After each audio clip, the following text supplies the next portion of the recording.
Good evening folks, this is Matthew again, just bringing that video to you that I promised you earlier on today. Having now changed my machine out into the Phantom that you saw in today's earlier video, I'm now going to give you a quick review of what it replaced, the Fractal Define XLR2.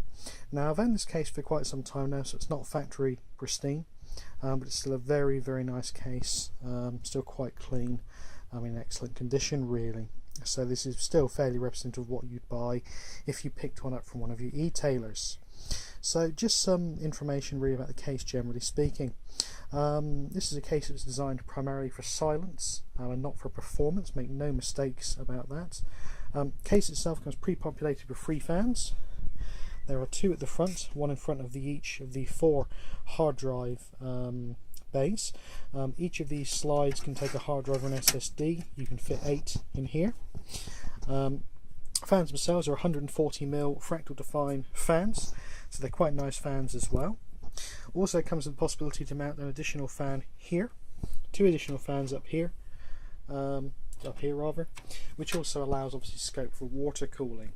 One thing I must mention, however, if you were to buy one of the popular water cooling things at the moment, like H80i, H100i, anything with the dual fans, one above the rad, one below the rad, you'd find it very tight squeeze. It might fit, it might not, depending on the VRM coolers on your motherboard.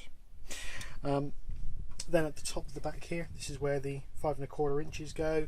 There's room for 4 of those, and you have 9 expansion slots on the back.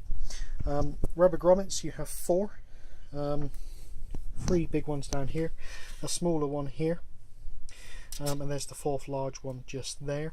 This enables you to pass your power cables through, etc., to try and get a nice clean tidy build. There's a smaller one there and 2 smaller ones up here, which can be used for the 8-pin and for additional fans. Now this case does also have a fan controller. It's a simple 5, 7 and 12 volt selected fan controller, however, but it is pretty perfect for the amount of fans you get with the case by default. Now the fan areas that are not in use have these sound deadening materials on them. They're quite thick and quite soft, but I have no doubt that they do their job more than admirably. If we move on to the bottom now, you have a large dust filter. Again, dust filter is always a good feature on a case, and you have 4 feet to raise the case off of the ground.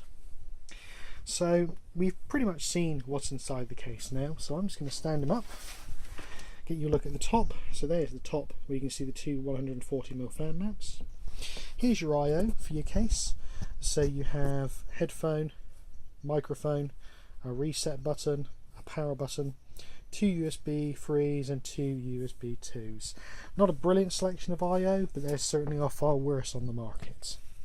I'm just going to open the front panel up now. There you go. So that is now the front door of this case open. Oh, the other thing to mention, there is only one system light on this device, which is here, and that does the power light or the HDD light, depending on which one you choose to connect. Obviously there's your 4 slots for your 5¼ inch devices. The 5¼ inch devices are not toolless. You do have to manually insert some thumb screws to screw those in.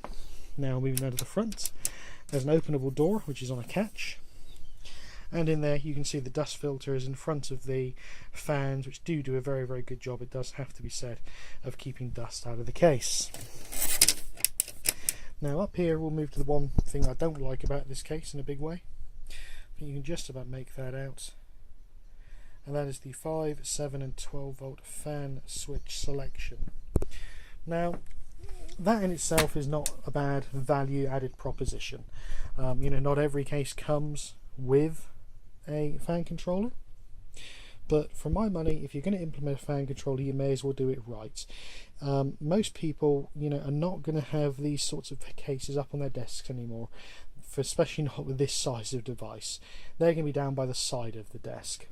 So for my money, you've got to do what the likes of NZXT have done. You've got to stick your fan controls somewhere up here, somewhere where they're in reach. Otherwise, if you've got to open the door just to change your speeding setting on a fan, you're probably not going to bother to do it and just run them at probably the lowest or the middle setting. Fans inside this case themselves are nice Fractal Define branded fans, so Yeah, they are nice and quiet, but they're not high performance fans in the general respect, as in you won't kick a massive amount of air through them even at high levels. Now just moving down the back, you can see all the cables here. This obviously is now a not populated case at all. I've taken all my gear out of here, but there's still a lot of cables here for fans, headers, etc. But obviously nowhere near as bad as the amount of cables we had when we started with the NZXT.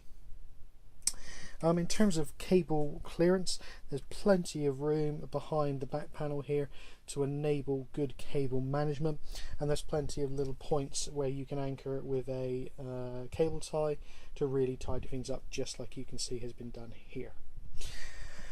I suppose the final feature before I move on to the side panels again is just the CPU cutout at the back. Obviously again very large cutout, gives you plenty of room to play around with CPU coolers, etc.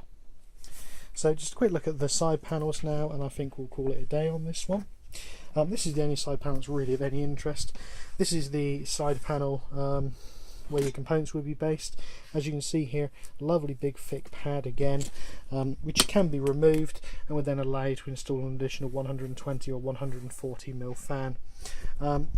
Again, all depending on what sort of effect you're going for.